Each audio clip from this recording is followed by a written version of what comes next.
नमस्कार, मैं हूं संजय शर्मा। आप देख रहे हैं 4 PM न्यूज नेटवर्क। जाति जनगणना के लिए साहब मान गए। आपको क्या लगता है क्यों मान गए होंगे?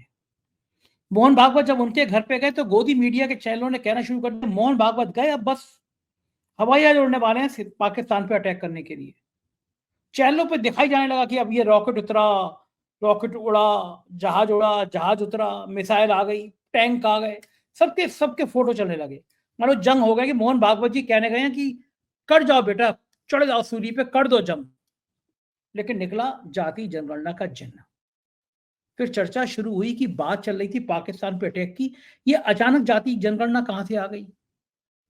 अभय दुबे जी ने शो करा था। अभय दुबे जी ने तो कहा 4 PM पर हमला और जाति जनगणना का जिन निकला ही इसीलिए कि पहलगांव के मुद्दे पर सरकार की असफलताओं की बात ना की जाए।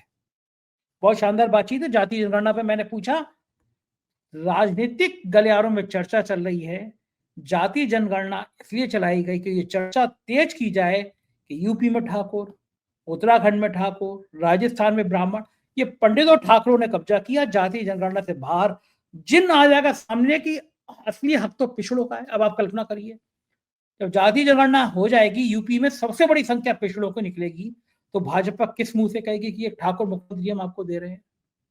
तो फिर ये चर्चा चली कि मोदी जी योगी को ऐसे तो नहीं हटा पा रहे हैं, क्या जिन इसलिए निकाला गया? क्या मतलब है? क्या बिहार के चुनाव से पहले कुछ संकेत हैं? खेल क्या है इस जाति जनगणना के पीछे? और मोहन भागवत क्यों गए मोदी के घर? जैसे दो दोस्तों में लड़ाई होती है कि मैं तुम्हारे घर आऊंगा, तुम भी मेरे घर आओ। आपको याद होगा 2022 का विधानसभा चुनाव, योगी जी से कह दिया गया था दोबारा मुख्यमंत्री बनना है तो केशव मौर्य के घर जाओ, केशव मौर्य गए। ऐसे मोदी से कह दिया गया था पहले संघ मुख्यालय जाओ, मोदी हुआ है। फिर मोदी ने कहा बारी तुम्हारी है, मोहन भागवत उनके घर आ गए। खेल चल क्या रहा है इस बीच में? कहानी है क्या? अभय जी से बड़ी रोचक बातचीत हुई है, तमाम ढेर सारी जानकारियां हैं इसमें। चलते हैं अभय दुबे जी के पास। पहले चैनल को सब्सक्राइब और ज्वाइन करिए, फिर बातचीत सुनिए। 4 PM न्यूज नेटवर्क में स्वागत है आपका अभय जी। एक बड़ा मुद्दा जो था जाति जनगणना का, वो आखिर सरकार ने मान लिया। क्यों माना, किसी माना, इसको लेकर तरह तरह की चर्चाएं हैं। लोग कह रहे हैं कि मोदी सरकार पिछले 11 सालों में इतना बुरी तरह से कभी नहीं फंसी, या मैं ये कहूं कि खुद मोदी जी इतनी बुरी तरह से कभी नहीं फंसे। कल जब मोहन भागवत मिलने आए परसों रात को उनसे, तो भक्त लोगों ने कहना शुरू कर दिया मोहन भागवत पहली बार प्रधानमंत्री कार्यालय में गए, अब तो सीधा पाकिस्तान पर अटैक हो रहा है। लोगों ने टाइमिंग भी बता दी, कुछ गोदी मीडिया के चैनलों ने बता दी, तोप का मुंह किधर है, मिसाइल का मुंह किधर है, यानी क्या क्या कहानियां। कई चैनलों पर रडार उतरने लगे, जहाज चढ़ने लगे गोदी मीडिया के चैनलों पर। लेकिन पता चला कि मुद्दा जाति जनगणना का था। संघ नहीं चाहता था कि जाति जनगणना हो, तो भाजपा भी नहीं चाहती थी जाति जनगणना हो। ऐसी तमाम चर्चाएं हैं समाज में। कारण यह था कि अगर जाति जनगणना हो जाती तो जो पिछड़ी जाति और दलित जातियों की संख्या थी, वो कम से कम भाजपा जो ऊंची जातियों का प्रतिनिधित्व करती है, उसके लिए एक खतरे की घंटी बज जाती। पिछड़ी जातियों में इतनी चेतना का उभार, लेकिन वो हुआ, और हुआ इसलिए कि दबाव बहुत बढ़ गया था। क्या लग रहा है आपको कि इसके पीछे की कहानी क्या थी? कितनी आसानी से मोदी राजी हो गए होंगे? क्योंकि जाति जनगणना पे इतनी आसानी से अगर लोकसभा चुनाव से पहले राजी हो गए होते, तो शायद पूर्ण बहुमत सरकार भी आ जाती। क्या लग रहा है अब क्यों राजी हुए होंगे? खेल क्या है इसका? संजय जी, जाति जनगणना पर तो मैं बातचीत करूंगा ही, लेकिन उससे पहले मैं जरा इस बात पे भी चर्चा करना चाहता हूं कि इस वक्त सरकार और मीडिया का जो संबंध है वो किस दशा में है। मेरा संदर्भ वही है, 4 PM के ऊपर जो प्रतिबंध लगाया है सरकार ने, वो मेरा संदर्भ है। और मैं ये मानता हूं कि इस समय सारे देश में अगर अभिव्यक्ति की स्वतंत्रता को लेकर कोई मुद्दा है तो वो 4 PM पर सरकार द्वारा लगाया गया प्रतिबंध है। और सरकार को इस बात का जवाब देना, यूट्यूब को इस बात का जवाब नहीं देना है। और स्थिति यह है कि देश का हर पत्रकार, केवल गोदी मीडिया के उन चंद पत्रकारों को छोड़ दिए, इनका पूरी तरीके से सरकारीकरण हो चुका है। मैं उनकी चर्चा नहीं कर रहा हूं, मैं तो उन्हें पत्रकार ही नहीं मानता, कभी भी नहीं माना। लेकिन इस देश का हर पत्रकार, चाहे वो प्रिंट मीडिया का हो, चाहे वो इलेक्ट्रॉनिक मीडिया का हो, चाहे वो डिजिटल मीडिया का हो, कोई भी हो, वो निजी तौर पर आपसे नाराज हो या खुश हो, इससे कोई फर्क नहीं पड़ता। ये प्रश्न है ही नहीं निजी तौर पर। इस वक्त सारे लोग इस सवाल के ऊपर एकजुट हैं कि 4 PM पर जो प्रतिबंध लगाया गया है, अगर उसका विरोध नहीं किया गया, उसके खिलाफ एकताबद्ध होकर खड़ा नहीं हुआ गया, तो ये आफत सबके ऊपर आएगी। एक तरह से सरकार ने, मैं मानता हूं कि 4 PM पर प्रतिबंध लगाकर जो सोशल मीडिया है, जो डिजिटल मीडिया है, उसकी मदद कर दी है। संदेश पूरी तरह साफ तौर पर गया है कि सब लोग एकजुट हो जाएं, क्योंकि जितने भी बड़े बड़े पत्रकार हैं, चाहे वो रवीश हों, चाहे वो पुण्य प्रसून वाजपेयी हों, चाहे वो अभिसार शर्मा हों, या कोई भी हो, वो सारे के सारे लोग जो हैं, चाहे अशोक वानखेड़े हों, सारे के सारे लोग जो हैं, वो सब एक साथ एक स्वर में बोल रहे हैं। हाँ, अजीत ये अंजुम सब, जी ने भी, अजीत हाँ, अंजुम जी ने भी। अजीत अंजुम हो, हमारे मित्र हैं, ये हों, ये सब लोग एक स्वर में बोल रहे हैं। मैंने सोशल मीडिया के अंदर मतभेद भी देखे हैं, आप भी जानते हैं कि मतभेद हैं, लेकिन इस सवाल पर सरकार ने इन मतभेदों को मिटा दिया है। सरकार की जो दमनकारी कार्रवाई है, ये लोकतंत्र के इतिहास में काले अक्षरों में लिखी जाएगी। और जब भी सरकार ने मीडिया के ऊपर प्रतिबंध लगाने की कोशिश की है, चाहे वो याद कीजिए राजीव गांधी के जमाने में बिहार प्रेस बिल आया था, तो उसके खिलाफ पटना में जो प्रदर्शन हुआ था, उसमें मैं भी शामिल था। और उसके आगे आगे तत्कालीन बिहार का सबसे बड़ा अखबार था सर्च लाइट, उसके संपादक चल रहे थे, पुलिस ने लाठीचार्ज किया तो उनका सिर फट गया था, लेकिन सरकार को बिहार प्रेस बिल जगन्नाथ मिश्रा को वापस लेना पड़ा। जब भी ऐसा किया गया है, तब भी सरकार के लिए उसका परिणाम विपरीत निकला है। और सरकार ने 4 PM पर जो प्रतिबंध लगाया है, इसका परिणाम भी विपरीत निकलेगा। मैं इस बात की, मैं बॉन्ड पे लिख के आपको ये बात दे सकता हूँ। आप एक पराक्रमी व्यक्ति हैं, आप एक संघर्षशील व्यक्ति हैं। मुझे नहीं लगता कि ये लोग आपका कुछ बिगाड़ पाएंगे। 1-2 दिन की बात है। और मुझे पक्का यकीन है, मैं कोई कानूनी व्यक्ति नहीं हूं, मैं नहीं जानता कि कानून किस तरीके से काम करता है, लेकिन मुझे भरोसा ये है कि अगर अदालतें आपका साथ देंगी, और एक बार फिर 4 PM का जो नेशनल चैनल है वो निकलकर सामने आएगा और पहले से ज्यादा वेग के साथ में लोकप्रिय होगा, प्रभावी होगा, मुझे पक्का यकीन है। बड़ा शुक्रिया अभय जी इतने प्यार वाली बातों के लिए। बड़ा मजा आया। जैसे हम लोग 4 PM यूपी पे डाले हैं, क्योंकि इंडिया में 4 PM नेशनल बंद है, तो 4 PM नेशनल भारत से बाहर देखा जा रहा है। हमारे एवरेज औसत जितने सब्सक्राइबर बढ़ते हैं पिछले 48 घंटों में, उससे 2 गुने 3 गुने बढ़े हैं नेशनल चैनल पे। इसका मतलब विदेशों के लोग हैं, उन्होंने सब्सक्राइब किया। और जो 4 PM यूपी है, हम मान के चल रहे थे 5 महीने में 10 लाख सब्सक्राइबर इसके होंगे, 8 सवा 8 था। ये इतनी स्पीड से बढ़ा, 2 दिन में 40,000 सब्सक्राइबर एक दिन में। शायद अभी और चैनल 4 PM बड़ी नेशनल बात बहुत बड़ी बात संजय जी। मैं आपको बताता हूँ, मेरे पास कितने फोन आए हैं, पता नहीं, आप व्यस्त हैं, तो हो सकता है आप सबके फोन भी नहीं उठा सकते। तो आप फोन नहीं उठाते, लोग मुझे फोन करते हैं, या मेरे जैसे अन्य लोगों को जो 4 PM के साथ जुड़े हुए उनको फोन करते हैं। तो लगातार फोन आ रहे हैं और लोग पूछते हैं कि भाई अब क्या स्थिति है, लोग जानना चाहते हैं उस पर। मेरे पास जाहिर है कि जानकारियां सीमित है, तो मैं कुछ बताता हूँ उनको और कुछ नहीं भी बताता। लेकिन लोगों को यकीन है कि 4 PM 1 हफ्ता तो बहुत दूर की बात है, उससे काफी कम समय में दोबारा यूट्यूब पे लोगों को दिखाई पड़ेगा। और इसी कामना और इसी विश्वास के साथ में अब मैं शुरू करता हूँ जो सवाल आपने पूछा। एक सेकंड, जब आपने मुद्दा छेड़ दिया और बता दूं 2-3 बातें कि हम लोग सोच रहे थे कि हमें 4 महीने में लगेंगे 4 PM यूपी को 10 लाख सब्सक्राइबर होने में, लेकिन 3 दिनों में जो स्पीड बढ़ी है, 2 दिनों में, मुझे लग रहा है अगले 2 दिन में 4 PM यूपी भी 10 लाख सब्सक्राइबर क्रॉस कर लेगा। दूसरी बात, मुझे उम्मीद नहीं थी कि सारे पत्रकार जिनके आपने नाम लिए और जिनके मैं नाम नहीं ले पाया हूँ, चाहे वो गिरजेश वशिष्ठ या और ऐसे तमाम साथी हो, मैं क्षमा चाहूंगा कुछ के नाम रह गए हो, उन सब ने वीडियो बनाए। और मजे की बात यह कि आप जो कह रहे हैं पत्रकार एकता, वास्तव में पत्रकार एकता दिखाई दी। प्रेस क्लब ऑफ इंडिया का भी मैं आभार व्यक्त करूंगा कि उन्होंने भी एक लेटर जारी करके इसकी निंदा करी है। सरकार से तुरंत 4 PM नेशनल चैनल खोलने की बात की है। और न्यूज लॉन्ड्री के CEO का मेरे पास फोन है, तमाम संस्थाओं के मेरे पास फोन है, क्विम से, प्रिंट से, तमाम लोगों ने फोन किए। लेकिन पॉलिटिकल सर्किल में इतना ज्यादा प्यार करते हैं 4 PM को, मुझे अंदाजा नहीं था। मैंने आज तक, शायद मेरी जानकारी में नहीं है, अखिलेश यादव ने इतना बड़ा ट्वीट कभी लिखा हो। कल उन्होंने ट्वीट किया, आज उन्होंने ट्वीट किया। समाजवादी पार्टी के कई जिलों में, अलग अलग उत्तर प्रदेश के कई जिलों में समाजवादी पार्टी के कार्यकर्ताओं ने विरोध किया।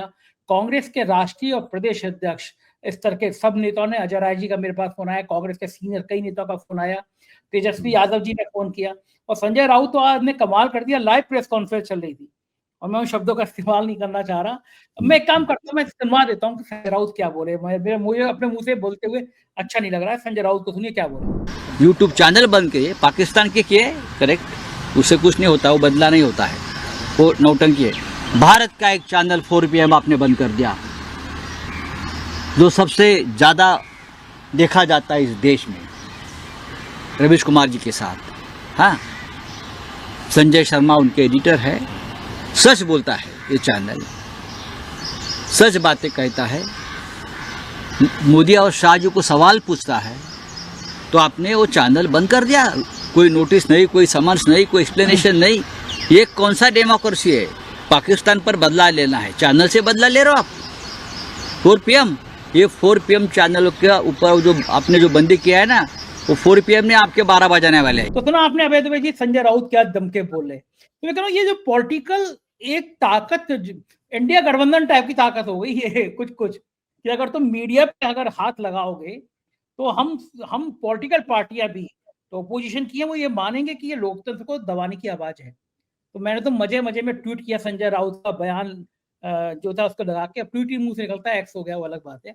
मैंने उसमें लिखा कि प्रधानमंत्री जी, मैं हर साल, मजाक में लिखा, व्यंग में लिखा, मैंने कहा मैं हर साल 10 लाख रुपए प्रधानमंत्री सहायता कोष में देने को तैयार हूँ, क्योंकि इतनी ब्रांडिंग जितनी मेरे को प्रतिबंध लगा के हो गई, मैं 10-20 करोड़ खर्च करता तो भी मैं इतनी ब्रांडिंग नहीं कर पाता। तो अब हर साल मैं प्रधानमंत्री सहायता कोष में 10 लाख रुपए दान दूंगा। हर साल चैनल ऐसे ही बंद कर दिया करो आप, मेरे तो बल्ले बल्ले हो जाएगी। पूरी दुनिया में, अमेरिका से, लंदन से, ऑस्ट्रेलिया से, दुबई से, मतलब मैं आज सुबह से फोन उठा के परेशान हूँ, कुछ नहीं कर पा रहा, लंच भी नहीं किया है मैंने। तो ये असीमित प्यार है, मैं सबका हृदय से आभार व्यक्त करता हूँ। यही लोग मेरी ताकत हैं, यही लोग मेरी आत्मा है। और ये मेरी लड़ाई नहीं है, ये लोकतंत्र की लड़ाई है, क्योंकि बेवजह में सवाल पूछने के कारण चैनल बंद किया गया। और मुझे लगता है अब तो जो सलाहकार होंगे जिन्होंने कहा होगा चैनल बंद कर दें, मोदी जी ने आज उनको बुला के डंडे से लतियाया होगा, लात मार के निकाल दिया होगा। पहले तुम्हें अकल नहीं था कि 4 PM पे हाथ डाल रहे हो तो इतना रिवर्स गियर हो जाएगा। मुझे अपने ऊपर, मुझे ईश्वर की धन्यवाद, मुझे उम्मीद नहीं थी कि मेरे साथ इतनी ताकतें खड़ी हैं। मतलब आज दिखा दिया कि 4 PM का मतलब क्या होता है, ये सब ईश्वर की कृपा। अभय जी सॉरी, मैंने बीच में आपको रोका। आप नहीं, कोई अब बात नहीं, कोई बात नहीं, आप बिल्कुल ठीक कह रहे हैं, मैं आपकी सारी बातों से सहमत हूँ। और मैं तो ये मेरी अपेक्षा है कि जल्दी से जल्दी 4 PM नेशनल चैनल आए और हम लोग उसके ऊपर कार्यक्रम करें, हम लोगों का कार्यक्रम उस पर अपलोड हो, जैसे हर बार लाखों लोग देखते हैं उस तरह उसके ऊपर लाखों लोग देखें। तो आपने की थी जातिगत जनगणना को, सरकार ने घोषणा की है कि वो जातिगत जनगणना करने के लिए तैयार है। सरकार ने कोई समय नहीं बताया है कि कब जातिगत जनगणना शुरू होगी, कितने दिनों में वो खत्म होगी, ये सब नहीं बताया है। और ना सरकार ने वो उस पद्धति के बारे में बताया है, उस डिजाइन के बारे में बताया है कि जातिगत जनगणना की डिजाइन क्या होगी। जातिगत जनगणना कई तरीके से हो सकती है, जैसे बिहार में हुई उस तरह हो सकती है, तेलंगाना में हुई उस तरह हो सकती है। मुझे पता है कि बिहार और तेलंगाना की जातिगत जनगणना है, उसके बीच में फर्क है, और इसी फर्क को राहुल गांधी ने अपनी प्रेस कॉन्फ्रेंस में रेखांकित किया। राहुल गांधी कह रहा है कि दोनों जातिगत जनगणना का फर्क है। तेलंगाना की जातिगत जनगणना के नमूने पर राष्ट्रीय स्तर पर जातिगत जनगणना होनी चाहिए, ये राहुल गांधी ने कहा है। राहुल गांधी ने मांग की है कि आप टाइमलाइन बताइए इसकी। दूसरी बात राहुल गांधी ने ये कही है कि जातिगत जनगणना तो आप करवा लेंगे, नहीं उसके बाद क्या करेंगे, जो सत्ता की संरचनाएं हैं, जो पावर स्ट्रक्चर है, उसमें कमजोर जातियां कहां कितनी विद्यमान हैं, ये सब कैसे ठीक किया जाएगा, इसकी भी गारंटी देनी होगी।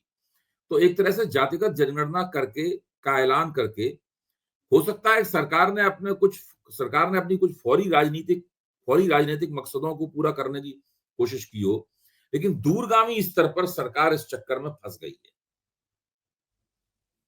देखिए, जातिगत जनगणना तो पहला कदम है, इसके बाद में सरकार को देखना पड़ेगा कि जब निकल के आएंगे आंकड़े कि चारों तरफ से जो आरक्षण बढ़ाने की मांग होगी, उसको सरकार कैसे निपटेगी।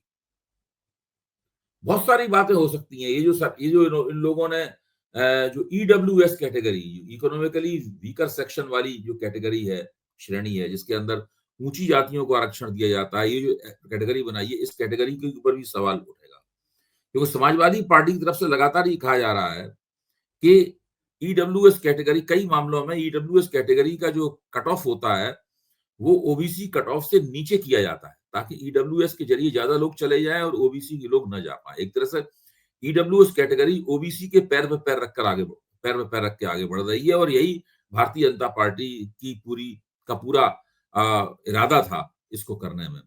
तो इसमें बहुत सारे मसले इसके अंदर जुड़े हुए हैं। सबसे बड़ा मसला क्या है कि जब 4 जून 2024 को लोकसभा चुनाव में भारतीय जनता पार्टी ने बहुमत खो दिया, तो इन लोगों को लगा कि क्या गड़बड़ क्या है। तो उन्होंने पाया कि उन्हें दलित और ओबीसी वोट उतने नहीं मिले जितने मिलने चाहिए थे। सबसे बड़ी बात उन्हें ये दिखाई पड़ी। इससे उनके सामने स्पष्ट हुआ कि ये वोटर जो है उनका जेबी वोटर नहीं है, ऊंची जातियों की तरह।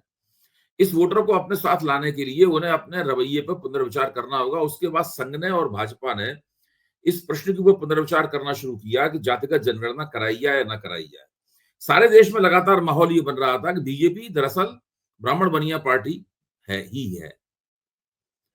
सामाजिक न्याय की पार्टियों से जो गलतियां हुई हैं, जब वो सत्ता में रहे, जो गलतियां हुई हैं, उन गलतियों के कारण इनको कुछ दलित और ओबीसी वोट मिल रहे हैं। लेकिन अंततः ये एक ब्राह्मण बनिया पार्टी है। ये एक माहौल बन के निकलकर सामने आया।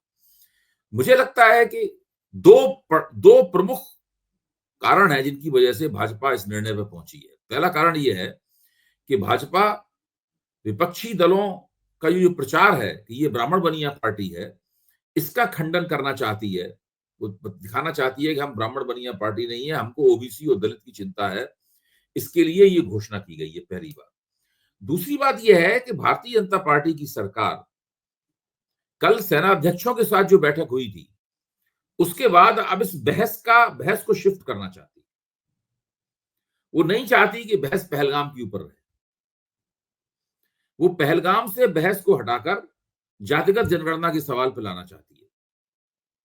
क्योंकि पहलगाम पर जिस तरह से थल सेना, जल सेना और नौसेना, थल सेना, नौसेना और वायुसेना के सेनापतियों को सरकार ने कहा है, उससे स्पष्ट है कि सरकार कोई बहुत बड़ा कदम उठाने नहीं जा रही। कुछ टोकन किस्म के कदम, जिनके पीछे खूब प्रचार वगैरह किया जाएगा कि हमने पाकिस्तान को मुंह तोड़, ये सब किया जाएगा, और इसमें भी समय लग सकता है। इस बीच में सरकार नहीं चाहती कि वो लगातार वो लोगों के सवालों का निशाना बने। इसीलिए 4 PM के ऊपर अटैक किया गया है, और इसीलिए जातिगत जनगणना की घोषणा भी की गई है। ये दोनों बातें अपने आप में जुड़ी हुई हैं। 4 PM पे अटैक किया जाना भी इस बात का एक प्रमाण है कि सरकार इस बहस को शिफ्ट करना चाहती है। इसीलिए उसने सोशल मीडिया को ये एक आक्रामक संदेश दिया है कि अगर आपके खिलाफ भी कार्रवाई हो सकती है। और दूसरी तरफ जातिगत जनगणना का ऐलान करके, जो कि संघ की विचारधारा के खिलाफ है। और कल जब तीनों सेनाओं के अध्यक्षों की प्रधानमंत्री के साथ बैठक हो रही थी, उससे पहले प्रधानमंत्री निवास पर मोहन भागवत और नरेंद्र मोदी की मुलाकात हुई। आपने कल मुझसे ये सवाल पूछा भी था। अब मेरे सामने स्पष्ट है कि उस बैठक में क्या हुआ होगा। उस बैठक में पहलगाम के मसले पे भी चर्चा हुई होगी और जातिगत जनगणना कराई है। क्योंकि ये मांग जो है ना, ये मांग भाजपा तब तक नहीं मान सकती थी जब तक राष्ट्रीय स्वयंसेवक संघ व भाजपा पूरी तरह से इस बात में सहमत ना हो जाए। तो दोनों के बीच में, नरेंद्र मोदी और मोहन भागवत के बीच में जो रणनीतिक सहमति हुई है, उसका परिणाम है कि जातिगत जनगणना की मांग को माना गया है। और लेकिन अब ये घोषणा भर है, अभी इसमें बहुत कुछ किया जाना, बहुत कुछ घोषित किया जाना, वो सब बाकी है। तो अभी तो ये शुरुआत है। मेरा ये मानना है कि अपनी फौरी समस्या से निपटने के लिए भाजपा ने एक लंबी दूरी का ये संकट मोल ले लिया है। जातिगत जनगणना एक ऐसी चीज है जो सरकार के हलक में पहले भी अटकी हुई थी, उस घोषणा के बाद भी अटकी रहेगी। बहुत मुश्किल है इससे निकल जाना। आगे चल के हम लोग जैसे जैसे घटनाक्रम आगे बढ़ेगा, हम लोग उसकी बारीकियों पर और चर्चा करेंगे, तब तक खुलकर और बातें सामने आ जाएंगी।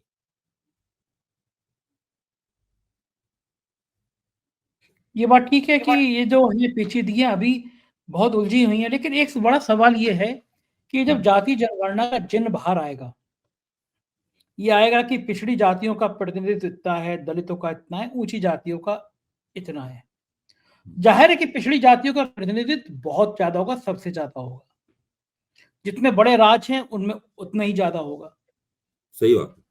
उत्तर प्रदेश ऐसा राज्य जो सबसे सेंसिटिव है, जहां लोकसभा चुनाव में भारतीय जनता पार्टी को करारी हार मिली है, जहां पे अगर ये आएगा कि सबसे ज्यादा आबादी पिछड़ों की, पिछड़े स्वीकार करेंगे कि फिर कोई क्षत्रिय मुख्यमंत्री हो।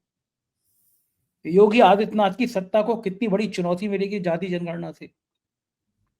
उत्तर प्रदेश में ठाकुर, उत्तराखंड में ठाकुर, राजस्थान में ब्राह्मण, ये जो लाइन लगा के बड़े राज्यों में ब्राह्मण ठाकुरों का गठजोड़ है, इस गठजोड़ को कितनी बड़ी चुनौती मिलेगी जाति जनगणना से। देखिए, भारतीय जनता पार्टी जब से बहुमत उसने खोया है, तब से वो लगातार एक हिंदुत्ववादी डगर पर चल रही है, और हिंदुत्ववादी डगर में सामाजिक न्याय की राजनीति का जो के नाजुक जो पहलू हैं, उनका ध्यान रखना उसके लिए मुश्किल है। और इस डगर में सबसे आगे इस भारतीय जनता पार्टी को जो हाँक रहे थे, वो योगी आदित्यनाथ हाँक रहे थे। योगी आदित्यनाथ सबसे आगे थे। वो हिंदुत्व का हथौड़ा हाथ में लिए हुए लगातार इधर उधर चला रहे थे बेतरतीब तरीके से। अच्छा, इस जातिगत जनगणना कराने के फैसले से भाजपा इस पूरा जो प्रवाह चल रहा था राजनीति का, प्रवाह में कुछ संशोधन भी करना चाहती है शायद। क्योंकि आप योगी आदित्यनाथ का वक्तव्य देखिए, इसके ऊपर योगी आदित्यनाथ का वक्तव्य ठीक वही है जो हम लोग कहा करते थे कि जातिगत जनगणना क्यों होनी चाहिए, या कोई भी समाजशास्त्री या सतीश देशपांडे जैसे समाजशास्त्री कहा करते थे। प्रोफेसर सतीश देशपांडे जो हमारे मित्र हैं, वो कहा करते थे कि जातिगत जनगणना क्यों होनी चाहिए। योगी आदित्यनाथ ऐसा लगता है सतीश देशपांडे का लेख पढ़ के आए हों और उन्होंने वो वक्तव्य दे दिया हो। ये स्थिति है। तो भारतीय जनता पार्टी वाले आज की तारीख में वही भाषा बोल रहे हैं जो भाषा जातिगत जनगणना की वकालत करते हुए हमारे और आपके जैसे लोग बोला करते थे। अब देखना यह है कि जातिगत जनगणना से जो राजनीतिक प्रभाव पैदा होगा उसमें, और जो हिंदुत्ववादी हथौड़ेबाजी हो रही थी, इसके नायक